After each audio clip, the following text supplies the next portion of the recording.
This channel is for entertainment purpose. We do not support any spiritual or superstitious activity. आज मैं आपको airport की कहानी सुनाऊंगा। Today I will tell you the story of the airport. Airport की वो रात जहां से कोई परवाज नहीं गई। एक लंबी खौफनाक कहानी।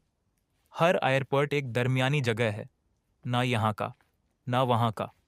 कुछ मुसाफिर इस दरमियान में फंस जाते हैं और कुछ जगहें उन फंसे हुओं को कभी जाने नहीं देते। आखिरी परवाज उमर फारूक को पता था कि आज की रात आसान नहीं होगी। 32 साल की उम्र, सहाफ़ी, एक तहकीकाती रिपोर्ट के लिए कराची से लाहौर जा रहा था। आखिरी परवाज पकड़नी थी, रात के 10:15 वाली। लेकिन ट्रैफिक ने वो काम किया जो ट्रैफिक हमेशा करता है, रुका। जब वो जनाह इंटरनेशनल एयरपोर्ट पहुंचा तो घड़ी में 10:12 थे। दौड़ते हुए चेक इन काउंटर पहुंचा, बंद। गेट नंबर 17 तक पहुंचा, बंद। परवाज जा चुकी थी। अगली परवाज कल सुबह 6 बजे है, काउंटर के आदमी ने बेपरवाही से कहा। उमर ने 8 घंटे एयरपोर्ट में गुजारने का फैसला किया। होटल का वक्त नहीं था, टैक्सी का खर्च अलग। बेहतर था यहीं रात गुजारी जाए। ये उसकी जिंदगी का सबसे बड़ा गलत फैसला था। एयरपोर्ट रात को एक मुख्तलिफ दुनिया बन जाता है। दिन में जहां हजारों लोग थे, रात को वहां सिर्फ चंद सो रह जाते हैं। कुछ मुसाफिर, कुछ सफाई वाले, कुछ सिक्योरिटी। रोशनियां धीमी हो जाती हैं, आवाजें गम हो जाती हैं और इमारत का असल चेहरा सामने आता है। उमर ने एक बंच पर जगह ली, लैपटॉप निकाला और काम शुरू करने की कोशिश की। लेकिन आधे घंटे बाद जब उसने ऊपर देखा, कुछ गलत था। गलत मुसाफिर एयरपोर्ट का मरकजी हाल तकरीबन खाली हो चुका था। चंद बंचों पर मुसाफिर औंघ रहे थे। एक कोने में सफाई वाला मोप चला रहा था और दूर एक काफी कार्ट पर एक बूढ़ी औरत बैठी थी। लेकिन एक आदमी था, सोट में, पुराने जमाने का सियाहटाई, जो चल रहा था, बस चल रहा था। हाल के एक सरे से दूसरे सरे तक, बार बार, बगैर रखे। उमर ने घड़ी देखी, रात के 11 बज रहे थे। उसने आदमी को गौर से देखा। चेहरा नहीं देख सका क्योंकि आदमी का चेहरा हमेशा दूसरी तरफ था। लेकिन एक चीज अजीब थी, इसके जूतों की आवाज नहीं आ रही थी। टाइल का फर्श था, बाकी सबके कदमों की आवाज आती थी, इस आदमी के नहीं। उमर ने आंखें मले। शायद थकावट थी, लेकिन फिर आदमी रखा, ठीक उमर के सामने, और पहली बार उसकी तरफ मुड़ा। चेहरा था, लेकिन तासिर नहीं था। कोई जज्बा नहीं, न थकावट, न जल्दी, न कुछ। बिल्कुल खाली, जैसे कोई इंसान की शक्ल में कुछ और हो।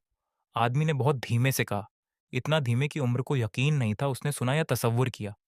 गेट नंबर 0, तुम्हारा वक्त हो गया है। फिर वो चला गया। उमर ने अपना बोर्डिंग पास निकाला। गेट नंबर 17, परवाज PK411। गेट नंबर 0 क्या होता है? Security guard. उम्र ने एक सिक्योरिटी गार्ड को रोका। नौजवान, वर्दी में, नाम बेच पर लिखा था, शहजाद। भाई, गेट नंबर 0 कहाँ है? शहजाद का चेहरा बदल गया एक लम्हे में, जैसे किसी ने उसका हाथ खींचा हो। किसने बताया तुम्हें? एक आदमी ने सोट में सियाहट आई। कहाँ है वो? शहजाद ने चारों तरफ देखा। चला गया, लेकिन गेट नंबर 0, वो गेट बंद है, हमेशा से बंद है। उस तरफ मत जाओ, शहजाद ने कहा और चलने लगा। क्यों बंद है? शहजाद रका।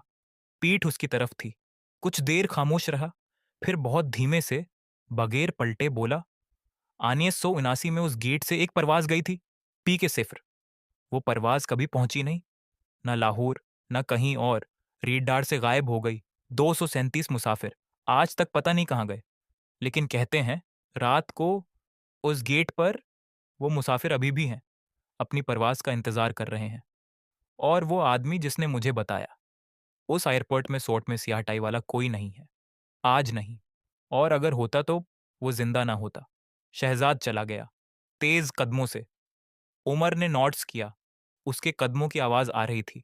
सहाफी की गलती, उम्र एक सहाफी था, और सहाफी कभी नहीं छोड़ते। उसने अपना फोन निकाला, रिकॉर्डर ऑन किया, कैमरा चेक किया और उठ गया। वो जानता था ये बेवकूफ़ी है। लेकिन PK0, अगर ये सच था, ये एक बहुत बड़ी कहानी थी। 1979 में परवाज गायब हुई, कभी खबर नहीं आई। अगर आज भी वहां कुछ था, ये उसकी जिंदगी की सबसे बड़ी रिपोर्ट हो सकती थी। वो एयरपोर्ट के पछले हिस्से की तरफ चला, जहां पुराने गेट्स थे। एयरपोर्ट की नई इमारत बहुत गेट नंबर 0 गेट पुराना था। लकड़ी का फरीम, धंधला शीशा और एक बोर्ड जिस पर लिखा था गेट 0, परवाज पी के 0, रवांगी 23:47 बोर्ड पर तारीख थी अक्टूबर 12, 1979। लेकिन बोर्ड के नीचे किसी ने ताजा मार्कर से लिखा था आज, अभी रवांगी रवांगी जारी है। उमर ने शीशे से झांका। गेट के पार एक इंतजार गाह थी। पुराने जमाने की कर्सियां, पुरानी रोशनी, पुराना सब कुछ, जैसे कोई 1979 का टुकड़ा आज में फंसा हो। और इंतजार गाह में मां लोग थे, कम उस कम 50-60, पुराने कपड़े मुमा 1970 की दहाई के, मर्द सोट में, औरतें साड़ियों में, बच्चे छोटे छोटे, सब बैठे थे, सब खामोश थे। और सबकी नजरें गेट की तरफ, उम्र की तरफ नहीं, गेट की तरफ, जैसे वो इंतजार में हूं 50 साल से। उमर ने रिकॉर्डर की तरफ देखा, छिल रहा था। उसने फोन उठाया और तस्वीर लेने की कोशिश की। कैमरा नहीं खुला। दोबारा कोशिश की, फोन रीस्टार्ट हो गया। तीसरी बार फोन ने सिर्फ एक तस्वीर ली। और जब उमर ने गैलरी खोली और देखा, उसके हाथ कांप गए। तस्वीर में इंतजार गाह थी, लोग थे, लेकिन इनमें से एक शख्स कैमरे की तरफ देख रहा था। वो आदमी सोट में, सियाह टाई, जिसे उमर ने हाल में देखा था। और वो मुस्कुरा रहा था। आवाज उमर पीछे हटने लगा। वापस मत जाओ। आवाज, औरत की आवाज, गेट के अंदर से, शीशे के पर। उमर ने फिर झांका। एक औरत उठकर गेट की तरफ आ रही थी। 50 के करीब उम्र, सफेद साड़ी, बालों में सफेद फूल। वो शीशे के बिल्कुल करीब आए और उमर ने देखा। उसका चेहरा था, जज्बात थे, आंखों में दर्द था, बहुत पुराना, बहुत गहरा। तुम सहाफी हो, उसने कहा। आवाज शीशे के पार से आ रही थी, धीमी, जैसे बहुत दौर से। हाँ। तुम तुम कौन हो? जकिया, पी के 0, सीट नंबर 84। तुम 1979 से। हम यहाँ हैं, हम हमेशा से यहाँ हैं। हम इंतजार कर रहे हैं, लेकिन वो परवाज कभी नहीं आएगी। हमें पता है, लेकिन हम जा नहीं सकते। क्यों नहीं जा सकते? जकिया ने पीछे मुड़कर देखा। वो सोट वाला आदमी खड़ा था, एक कोने में, सबसे अलग। उसकी नजर उम्र पर थी। वो हमें नहीं जाने देता। वो इस गेट का मुहाफिज है, लेकिन मुहाफिज का मतलब है कैदी बनाना। वो मुसाफिर चाहता है, वो हमें रखता है और मजीद चाहता है। मजीद? जकैया ने सीधा उमर की आंखों में देखा। तुम्हें बुलाया क्यों गया? तुम सोचते हो इत्तेफाक है कि तुम आज यहां हो? तुम्हारी परवाज छोटी हसीन है। इत्तेफाक? तुमने इस आदमी को देखा। इत्तेफाक? ये सब उसने किया। वो तुम्हें यहां चाहता है, इस गेट के अंदर। क्यों मुझे? क्योंकि तुम लिखते हो, क्योंकि लोग तुम्हारी बात मानते हैं। जब कोई ऐसा शख्स यहां आता है, तो वो उसे फांसता है, ताकि कहानी कभी बाहर ना जाए। उमर का दिल तेज धड़कने लगा। तो मैं क्या करूं? अभी भागो। लेकिन जकैया रकी, अगर भागे तो हम यहां रहेंगे 50 साल और, 100 साल और अगर नहीं भागा तो तुम भी हमारे साथ रहोगे, हमेशा के लिए। पुराना रिकॉर्ड उम्र वहां से नहीं भागा। वो सहाफी था, वो कहानी छोड़ नहीं सकता था, लेकिन वो बेवकूफ भी नहीं था। वो वापस मरकजी हाल में आया और शहजाद को ढूंढा। शहजाद एक कोने में चाय पी रहा था, अकेला।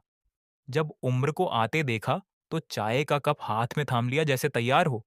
तुम गए थे वहां? हाँ, और वापस आ गए। अभी तक। शहजाद ने एक लंबी सांस ली। बैठो। वो एक अलग कमरे में गए। सिक्योरिटी ऑफिस, छोटा, कीमरों से भरा। शहजाद ने एक पुरानी फाइल निकाली। मैंने ये फाइल 10 साल पहले ढूंढी थी, एयरपोर्ट के पुराने रिकॉर्ड रूम में। पी के 0 का मुकम्मल रिकॉर्ड। फाइल खुली। अंदर था पी के 0 का मुकम्मल मुसाफिर रिकॉर्ड, अमले की फहरिस्त और एक इंटरनल रिपोर्ट जो कभी बाहर नहीं आई। परवाज पी के 0, अक्टूबर 12, 1979, गेट नंबर 0 से रवाना हुई। तैयारा रेडार पर था, फिर अचानक गायब। लेकिन, और ये वो बात है जो कभी रिपोर्ट नहीं हुई, गेट नंबर 0 के अमले ने बयान दिया कि तैयारा टेक ऑफ करके वापस आया और मुसाफिर उतरे, सब के सब। लेकिन जब उन्हें हाल में लाया गया, वो मौजूद नहीं थे। हाल में कोई नहीं था। और फिर गेट नंबर 0 में कोई गया तो वहां सब थे, बैठे हुए, खामोश। और तब से नहीं गए। तब से कोई नहीं गया? उमर ने पूछा। कोई भी नहीं। हर रात वहां है, दिन को नहीं, सिर्फ रात को। और हर रात वो आदमी वो मुहाफिज किसी न किसी को बुलाता है। कितने लोग फंसे हैं उसके बाद से? शहजाद ने फाइल का आखिरी सफ़े खोला। एक लंबी फहरिस्त, नामों की, तारीखों की, 1979 से अभी तक 47, सब रात को यहां रखे, सब सुबह को नहीं मिले। कोई लाश नहीं, कोई निशान नहीं, कोई सराग नहीं, बस गायब। उमर ने फहरिस्त देखी। आखिरी नाम था रिहान यूसुफ, सहाफी, 11 अक्टूबर 2022। आज 13 अक्टूबर 2023 था। उमर भी सहाफी था। जकिया की कहानी उमर ने शहजाद से पूछा, उससे निकलने का कोई तरीका है? शहजाद ने कहा, रिकॉर्ड में एक अंदराज मिला था 1983 का। एक आलम आए थे यहाँ। उन्होंने लिखा, जो रूहें किसी और की वजह से फंसी हों वो तब आज़ाद होती हैं जब कोई जिंदा आदमी उनकी तरफ से गवाही दे, उनका नाम ले, उनकी कहानी सुनाए और दुनिया को बताए कि वो थे। इस गीट की ताकत इस बात में है कि कोई नहीं जानता। जब जानने वाला आए तो गीट कमजोर पड़ जाता है। उमर ने सोचा, मतलब अगर मैं उनकी कहानी लिखूं, बाहर जाकर छापूं साहा किया, तो शायद काम हो, लेकिन पहले तुम्हें बाहर जाना होगा। और वो आदमी, वो तुम्हें जाने नहीं देगा आसानी से।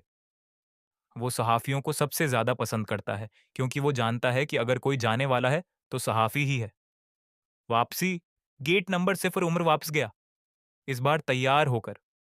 रिकॉर्डर चल रहा था, नोटबुक खुली थी, कलम था, और ज़किए, वो अभी भी शीशे के पास खड़ी थी, जैसे जानती हो वो वापस आएगा। मैं तुम्हारी कहानी लिखना चाहता हूँ, उमर ने कहा, लेकिन मुझे सब बताओ। तुम कौन थी, कहाँ जा रही थी, क्या हुआ, सब कुछ। ज़किया की आंखों में एक चमक आई, बहुत गहरी, बहुत पुरानी। मैं लाहौर जा रही थी, मेरी बेटी की शादी थी 13 अक्टूबर को। मैं कराची से आ रही थी, अकेली। मेरे खावंद पहले गए थे। मैंने सोचा था, 1 घंटे की परवाज़ है, आसानी से पहुंच जाऊंगी। इसकी आवाज़ भारी हो गई। मेरी बेटी का इंतज़ार रहा होगा। उसका नाम फरखंदा था, शादी हुई होगी। मेरे बगैर, मेरे खावंद, उन्हें पता नहीं मैं कहाँ हूं, कोई नहीं जानता। बस गायब। उमर लिखता रहा। और बाकी लोग? ज़किया ने पीछे मुड़ा, बैठे हुए मुसाफिरों की तरफ। वो बुजुर्ग नसीर साहब, कैंसर के मरीज थे, लाहौर इलाज के लिए जा रहे थे। वो नौजवान आदिल, नई नौकरी का पहला दिन था, अगले दिन कराची में। वो माँ और बच्चे, फरहत और उसकी बेटी होना होना 5 साल की थी। हर नाम पर उमर लिखता रहा। और वो आदमी, उमर ने सोट वाले की तरफ इशारा किया। ज़किया का चेहरा सख्त हो गया। वो पायलट था, पी के सफ़र का। लेकिन वो पायलट नहीं रहा, वो कुछ और बन गया है। जब ये जगह फंसी तो वो भी फंसा, लेकिन बाकियों की तरह नहीं। वो इस जगह का हिस्सा बन गया, अब वो उसे चलाता है। मुहाफिज वो आदमी आया, सोट, स्याह टाई। इस बार गेट के पार से नहीं, मरकजी रास्ते से, उमर के पीछे। तुम लिख रहे हो? उसने कहा। आवाज बेरंग थी, ना गुस्सा, ना खुशी, बस बयान। हाँ, उमर ने कहा। पलटा नहीं। ये कहानी बाहर नहीं जाएगी। देखते हैं। तुम अभी यहां हो, मेरे गेट के पास, इतना काफी है। उमर ने महसूस किया, कुछ खंच रहा है, हल्का सा, जैसे धारा हो पानी के नीचे। कदम खुद बखुद गेट की तरफ जाना चाहते थे। उसने जौते फर्श पर जमा लिए, जस्मानी तौर पर पूरी कुव्वत से, और पीछे मुड़ा। आदमी के चेहरे पर पहली बार कुछ आया, नाखुशी। तुम रोक नहीं सकते, हर रात एक आता है, हर रात मैं पाता हूं। तुम भी आए हो, तुम भी रहोगे। 237 मुसाफिर, उमर ने कहा, आवाज बुलंद करते हुए। जकिया, फरकंदा की मां, नसीर, जो इलाज के लिए जा रहा था, आदिल, जिसकी नई नौकरी थी, फरीद और 5 साला हिना। आदमी का चेहरा बदला, एक लहर आई। उमर ने जारी रखा, लिखते लिखते बोलता रहा। ये लोग थे, उनके नाम थे, उनकी जिंदगियां थी, उनके खानदान थे। मैं गवाह हूं, मैं बताऊंगा, दुनिया जानेगी। गेट हला, पहली बार, जैसे कोई जलजला आया हो। आदमी पीछे हटा। जकिया ने शीशे पर हाथ रखा और उमर ने देखा, शीशा गर्म था। जाओ, जकिया ने कहा, अब जाओ, लिखो, छापो, सबको बताओ। और तुम, जब दुनिया जानेगी, हम आजाद होंगे, वादा है। फज्र। उम्र भागा वापस मरकजी हाल में, शहजाद के पास, और सीधा बाहर। फज्र की अजान हो रही थी। एयरपोर्ट के बाहर खड़े होकर उसने पीछे मुड़ा। इमारत नॉर्मल थी, रोशनियां थीं, आवाजें थीं, दुनिया थी। इसने फोन निकाला। रिकॉर्डर चल रहा था, सब कुछ महफूज था, नोटबुक भरी हुई थी। अगले 3 घंटों में उसने वो सब लिखा जो रात में हुआ था, एक एक तफसील, एक एक नाम। और फिर इसने अपने अखबार के एडिटर को भेजा। एक हफ्ता बाद खबर छपी, पी के सफर, 44 साला प्रसरार सच्चाई, और वायरल हो गई। हर अखबार ने उठाया, हर चैनल ने चलाया। 237 नामों की फहरिस्त छपी। पहली बार शहजाद ने उमर को कॉल की, रात को खबर छपने के 24 घंटे बाद। वो गेट आज रात खाली है। मतलब मतलब वो लोग नहीं है, न जकिया न कोई, गेट खाली है। और वो आदमी इन बताता, वो भी नहीं है। उमर ने फोन रखा, आंखें बंद की। कहीं बहुत दूर, किसी ऐसी जगह जो नक्शों पर नहीं थी, एक औरत ने सफेद साड़ी में इत्मीनान की सांस ली। फरखंदा को अपनी माँ का इंतजार खत्म हो गया था, चाहे वो कभी आए ना आए, क्योंकि अब दुनिया जानती थी कि जकिया थी, वो थी, और उनका नाम जिंदा था। Thank you for watching.